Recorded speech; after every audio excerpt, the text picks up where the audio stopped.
This is Todd McCombs with Barstool Heartland. As some of you know, I was a cop for 21 years before taking this position. A lot of you have sent me the video of the Salt Lake City nurse that was arrested by the detective there for refusing to take a blood draw from one of her patients. Let's go behind the badge for a second. I read up on it, and according to the nurse and hospital officials and witnesses there at the hospital, the nurse refused to take the blood draw from the patient because hospital policy and state law require that the detective produce a search warrant authorizing her to do so, or the person has to be under arrest. Neither of these things were in place, okay? The officer is the investigating officer, I get that, and there is valuable evidence that is disappearing as this is occurring if they're intoxicated, because you need to get that blood draw to show the level of intoxication. But legally, the nurse can't do that. So what does the officer do?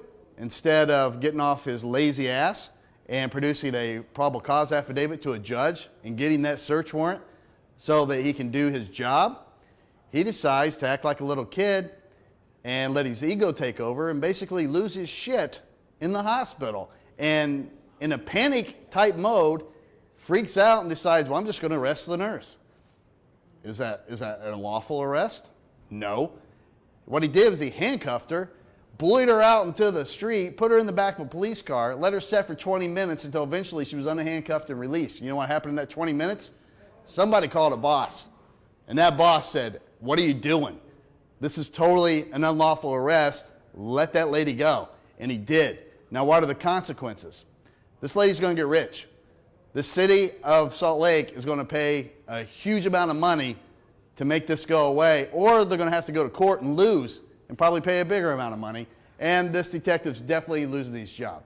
Is that fair? Yes. In my opinion, this guy shouldn't be in the position that he's in. If you can't handle yourself any more maturely than that, or any more professionally than that, then what are you doing handling situations where other people's lives are in your hands? What are you going to do when you panic and you have your gun out on somebody? That's my question.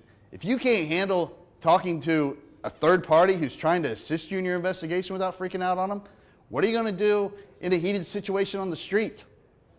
I don't know. I know this is only one old cop's opinion of another old cop who did something wrong, but listen, I'm very passionate about this. I get sick and tired of the actions of a few affecting the opinion of the many. Most cops are good people, and they're literally putting their lives on the line every single day to protect the people of their community. And officers like Detective Jeff Payne are ruining that for good cops everywhere. And it's hurting everyone. It's hurting the community, it's hurting law enforcement, and it's making things unsafe for both sides of the house. Detective Payne, you're probably going to lose your job. But if you do, law enforcement's probably better for it.